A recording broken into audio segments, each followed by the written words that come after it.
আজকে আমাদের ট্যুরের থার্ড ডে। আমরা প্রথম রাত থেকেছিলাম বহরমপুর, আর দ্বিতীয় রাতটা থাকলাম শিলিগুড়িতে। এখনো পর্যন্ত আমাদের জার্নি খুব সুন্দর হচ্ছে, সবই স্মুথ। আর শরীর একটুখানি টায়ার্ড ন্যাচারালি। আজকে ভোর 5টা বেরোনোর কথা ছিল, কিন্তু বেরোতে বেরোতে 7টা সাড়ে 7টা বেজে গেল।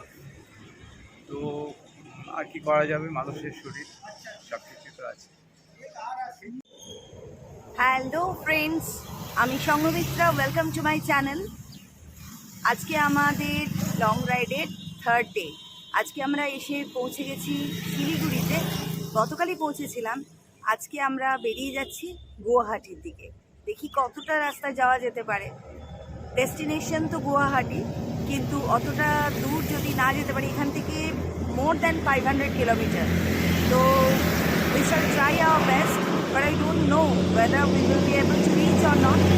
পৌঁছতে পারবো কিনা জানি না, তো দেখা যাক, চেষ্টা করবো পৌঁছে যাওয়ার। আর কী কী হচ্ছে রাস্তায় তোমাদের সাথে শেয়ার করতে থাকবো। সঙ্গে কিন্তু থাকবে তোমরা বন্ধুরা, তবেই কিন্তু এনার্জি আর উৎসাহ পাবো অবশ্যই। তাহলে এগোচ্ছি, চলো আমাদের সাথে। আমাদের লোডেড বাইক আর বাইকার জেমস একদম রেডি আমাদের যাত্রা শুরু করার জন্য। আমাদের আজকের blog Siliguri to Guwahati, distance 478 কিলোমিটারের আশেপাশে, আর সময় লাগবে 10 ঘন্টারও বেশি। এখন সকাল 8টা, পৌঁছতে সন্ধে 6টা তো হবেই। বাঁদিকের রাস্তা চলে গেল ময়নাগুড়ির দিকে। আমরা সামনে এগোচ্ছি, কিছুক্ষণের মধ্যেই তিস্তা ব্রিজ এসে পড়বে। এই নতুন ব্রিজ ডিফেন্স পারপাসে খুবই জরুরি। এখন নর্থ ইস্টে হেভি ইকুইপমেন্ট আর আর্টিলারি নিয়ে যেতে কোনো সমস্যা হয় না। নিঃসন্দেহে ট্রাফিক কনজেশন কমিয়েছে এই bridge. At the same time পুরনো ব্রিজের মেরামতির কাজও সম্ভব হচ্ছে। আমরা এখন তিস্তার ওপর। নর্থ বেঙ্গল বা নর্থ ইস্ট ইন্ডিয়ায় যতবার এসেছি, সুন্দরী তিস্তার সাক্ষাৎ পেয়েছি ততবারই, আর অবাক চোখে তাকিয়ে থেকেছি। তিস্তা বললেই মনে হয় অপরূপা খরস্রোতা এক নদী পাহাড়ের গা ঘেঁষে চলেছে। সিকিমের পাওহর্নি পাহাড়ে চুনথাংয়ের কাছে তিস্তার উৎস। তারপর বহু পথ চলা, অনেক পথ পেরিয়ে অবশেষে সে খুঁজে পেল তার ভালোবাসাকে, সেই ব্রহ্মপুত্র, বাংলাদেশে যার নাম যমুনা। রংপুরের কাছে চিলমারিতে মিশে গেল সে, হলো মহামিলন।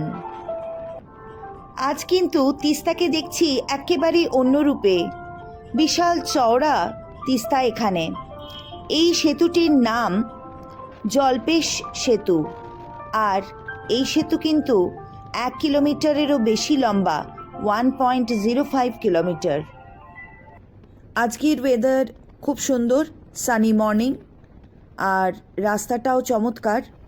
গার্ডরেল দেওয়া রয়েছে, আর বিশাল একটা লম্বা স্ট্রেচ আমরা দেখতে পাচ্ছি রাস্তার, আর সুন্দর সবুজ মাঠ। এই সবুজটা যে কতটা সুন্দর, নিজে চোখে না দেখলে বিশ্বাস করা যায় না। তাই তো মনের আনন্দে আজ গাইতে ইচ্ছা করছে। ও আকাশ সোনা সোনা, এই মাটি সবুজ সবুজ, নতুন রঙের ছোঁয়ায় হৃদয়ে রেঙেছে, আলোর জোয়ারে খুশির বাঁধ ভেঙেছে। ও আকাশ সোনা সোনা, এই মাটি সবুজ সবুজ। সত্যি সবুজ মখমলের মতো কার্পেট বেছানো রয়েছে, আর রাস্তা মাখনের মতো মসৃণ। তাই তো পথ চলায় আজ এত আনন্দ। সামনেই একটা রেলওয়ে ওভারব্রিজ, NH-27 ওপরে, ভীমতিয়ার কাছে। খুব সুন্দর দেখতে এই ব্রিজটা, ছোট্ট হলেও ভারী সুন্দর। সামনেই ভীমতিয়া গ্রাম, পারিপার্শ্বিক দৃশ্য অসাধারণ। আমাদের বাইক ইয়ামাহা FZX এর ব্যাপারে একটু বলে নিই। এই বাইকটা অসম্ভব সুন্দর সার্ভিস দিচ্ছে আমাদের। হাইওয়েতে 60 to 70 অ্যাভারেজ স্পিডে আমরা রান করছি। আজকের স্পিড কিন্তু আরও বেশি, রাস্তার কন্ডিশন খুবই ভালো। 50 কিলোমিটার পার লিটার আমরা কিন্তু মাইলেজ পাচ্ছি। যত আসামের দিকে এগোচ্ছি দেখো পাহাড় দেখা যাচ্ছে, দূরে নীল পাহাড়, গাছের সারি আর সবুজ মাঠ, অপূর্ব সুন্দর দৃশ্য। কলা গাছ তো আছেই, কলা গাছের বাগান, সুপুরি গাছ, এগুলোই বেশি চোখে পড়ছে। আর মাঝে মাঝে এক একটা গ্রাম পেরিয়ে যাচ্ছে, সবুজ দিয়ে ঘেরা অপূর্ব সুন্দর ছোট ছোট গ্রামগুলো মনটাকে উদাস করে দিচ্ছে। আমরা রাস্তার ধারে দাঁড়িয়ে পড়েছি একটা চা বাগান দেখে। সাধারণত পাহাড়ের ঢালুতে চা বাগানগুলো দেখতে পাই আমরা, কিন্তু এখানে একদম প্লেন ল্যান্ডে কি সুন্দর চায়ের বাগান হয়ে রয়েছে। আর যাতে ছাওয়া থাকে আর কি, তার জন্য বড় বড় গাছগুলোও রয়েছে, খুব সুন্দর। আর চারিদিকটা একদম সবুজ। দেখো প্লেন ল্যান্ডের মধ্যে কি সুন্দর চা বাগান। এই আমাদের বাইক, আর তার পাশেই বাইকার জেমস প্রিয়াম একদম রেডি বাইকে স্টার্ট দেবার জন্যে। Behold, what a game of light and shade. Such a beautiful scenario who has made. Sunlight peeps to see the tea garden's beauty. Slender tall trees are looking so pretty. I want to stay some time more, do you know? Biker Priyam calls me. I have to go.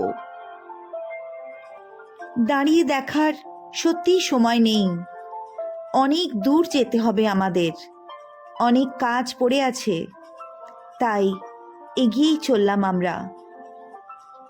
ডুয়ার্সের অদ্ভুত সুন্দর চা বাগান মনটাকে কেড়ে নিল, আর হৃদয়ের মাঝে এই চিত্রটা সযত্নে রেখে দেব সারা জীবন।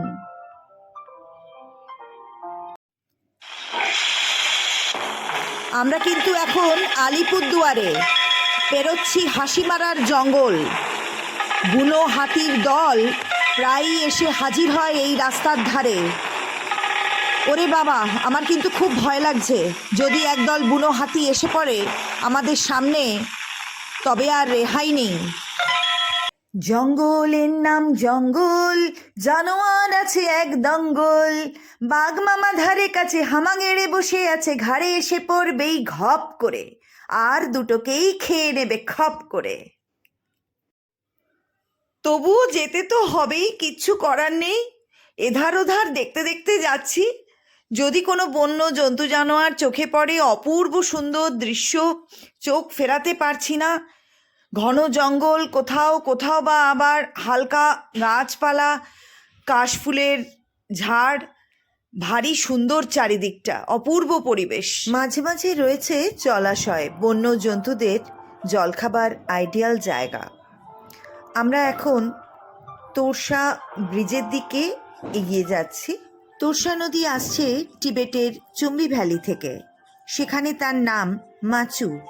তারপর সে ভুটানে ঢুকলো, নতুন নামে হলো পরিচিত আমোচু। 358 কিলোমিটার পথ চলার পর সে ওয়েস্ট বেঙ্গলে ঢুকলো, নাম হলো তোরসা।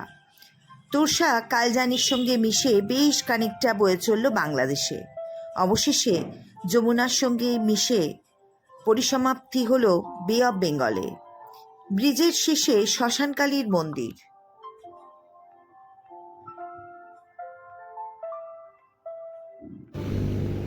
পথের ধারে থমকে দাঁড়াতেই হলো।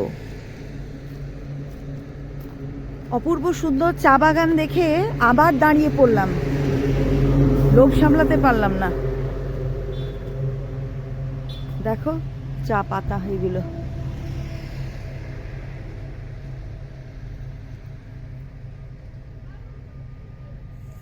মনটা কিন্তু উসখুস আনচান করছে এক কাপ দারুণ চায়ের জন্য। গন্ধটা তো আমি এই বাগানে বসেই পাচ্ছি। গরম ধোঁয়া উঠছে আর তার সাথে এক কাপ চা, সমস্ত জার্নির ক্লান্তি দূর হয়ে যাবে। এই চা বাগানের আশেপাশে টি স্টল বা চায়ের দোকান না থাকলেও এই বাগানের মিষ্টি হাওয়া সমস্ত ক্লান্তি দূর করে দিল। অদ্ভুত একটা মনোরম পরিবেশ। মনে হচ্ছে আলো আঁধারের লুকোচুরি খেলা চলছে। আমারও খুব ইচ্ছে করছে সেই খেলায় সামিল হতে, কিন্তু আমি জানি এখানে বেশিক্ষণ থাকা যাবে না। মনের ইচ্ছে বসে খানিক বিশ্রাম নেওয়া, মিষ্টি হাওয়ায় প্রাণটা জুড়িয়ে যাবে, কিন্তু হাতে বেশি সময় নেই। তাই গাছের পাতাগুলো ছুঁয়ে মনটাকে শান্ত করছি। কি অদ্ভুত সবুজের ডিফারেন্ট শেড, গাঢ় সবুজ, হালকা সবুজ, রৌদ্রোজ্জ্বল সবুজ, ছায়া ঘন সবুজ। অবাক হয়ে দেখছি, ছুঁয়ে দেখছি, কল্পনার জগতে আছি না এটাই বাস্তব, সত্যি।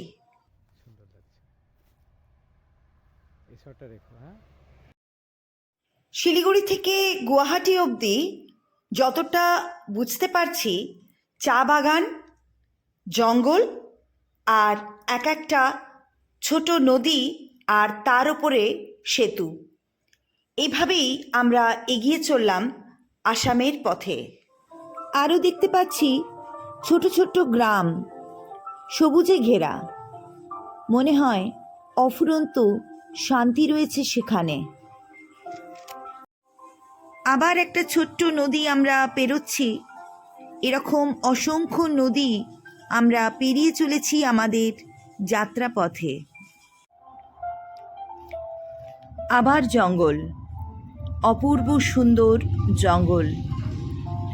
কিছু গাড়ি আর ট্রাক যাতায়াত করছে রাস্তায়, কিন্তু তাদের স্পিড খুব কম।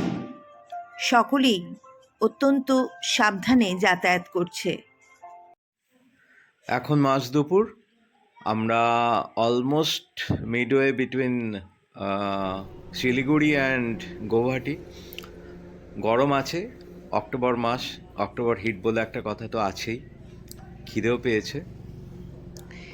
এখানে ধাবাগুলোতে দেখছিলাম ওরা ধাবার বাইরে একটা ক্যানোপি তৈরি করে রাখে।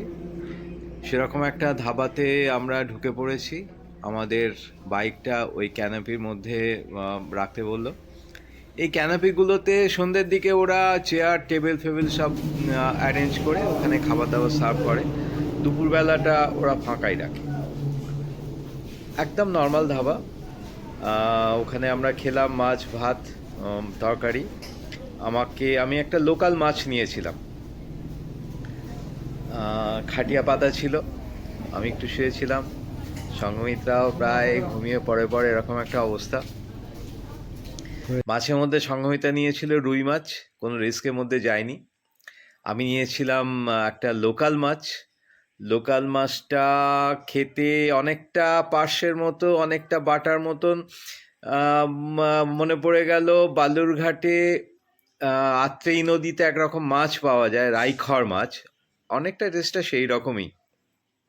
হয়তো নর্থ বেঙ্গল, আসামে ওই ধরনের মাছটা বেশি পাওয়া যায়, নদীর মাছ। তো তারপর খেয়ে দিয়ে আমরা আবার বেরিয়ে পড়েছি গৌহাটির দিকে। রাস্তাঘাট খারাপ না, ভালোই, ভাল লাগছে বেশ চালাতে। লাঞ্চ করে নিয়ে আমরা আবার বেরিয়ে পড়লাম। গুয়াহাটি পৌঁছতে এখনো অনেকটা রাস্তা বাকি। আজকে আমাদের পৌঁছতেই হবে। আকাশ পরিষ্কার, বেশ গরম হচ্ছে। এগিয়ে চললাম আমরা। এখন আমরা পেরোচ্ছি সংকোষ নদী, রিভার সংকোষ।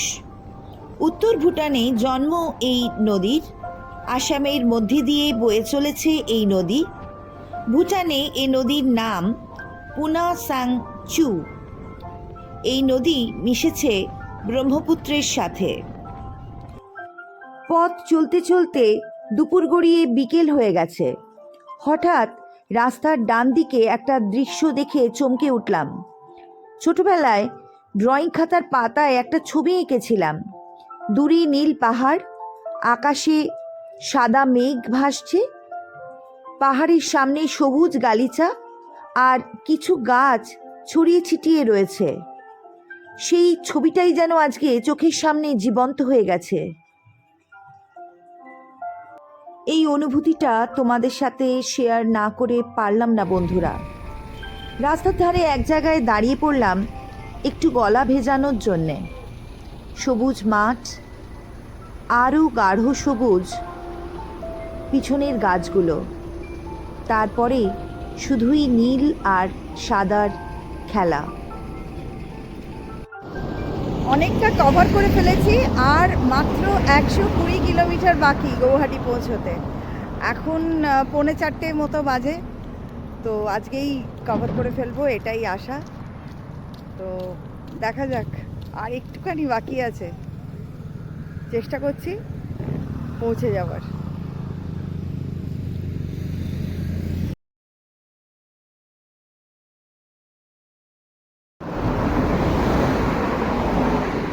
ডেলিভারি কেসে ভর্তি করাইলাম আর ওপর আপনার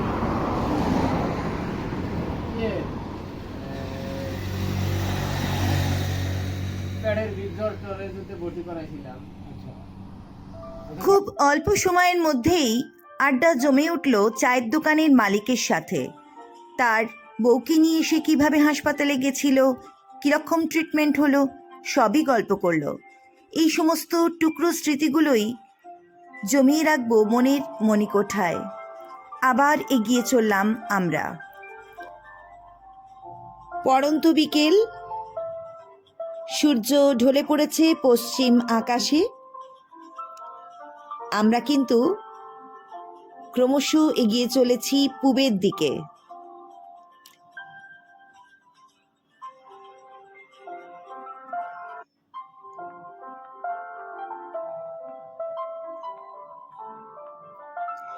অনেকক্ষণ পর গুয়াহাটির ডিস্টেন্স আমরা দেখছি 100-র নিচে। কি যে আনন্দ হয় এই সময়টা বন্ধুরা, তোমাদের বলে বোঝাতে পারবো না। মনে হয় এবার আমাদের হাতের মধ্যে। এবারে আমরা ঠিক পৌঁছে যাব। আস্তে আস্তে কমতে থাকবে डिस्टेंस। अब मंजिल दूर नहीं है, शाम ढलने की वक्त आ गया, डेस्टिनेशन पे पहुंच जाऊंगी जल्दी। সূর্য ডুবে যাচ্ছে, তার শেষ আভাটুকু ছড়িয়ে পড়েছে পশ্চিম আকাশে। রক্তিম আকাশ নেশা ধরিয়ে দিচ্ছে মনে। সূর্য ডুবার পালা সে যদি আসুক ব্যস্ত, গোধূলির রঙে হবে ধরণী স্বপ্নের দেস্ত, ব্যস্ত ব্যস্ত। ধীরে ধীরে সন্ধে নেমে এলো। আমরাও সন্ধে 6:30 নাগাদ পৌঁছে গেলাম গুয়াহাটি। খানিক ঘোরাঘুরি করার পরেই কিন্তু একটা সুন্দর হোটেল পেয়ে গেলাম। হোটেলের নাম রিয়াল্টো। পান বাজারের কাছে এই হোটেল, পল্টন বাজারের খুব কাছে, আর গুয়াহাটি রেলওয়ে স্টেশন থেকে মাত্র 3-4 মিনিট হাঁটা পথ। আজ 2 অক্টোবর। আজকের রাইডটা কিন্তু ভীষণ এনজয় করেছি আমরা। ইট ওয়াজ জাস্ট ফ্যান্টাস্টিক। বন্ধুরা, তোমরা যারা আমাদের সাথে এই ভিডিওটা শেষ পর্যন্ত দেখলে তাদের অসংখ্য ধন্যবাদ। সাথে থেকো, কালকের ভিডিও কিন্তু আরও ইন্টারেস্টিং, কারণ আমরা কালকে যাচ্ছি কাজিরাঙা।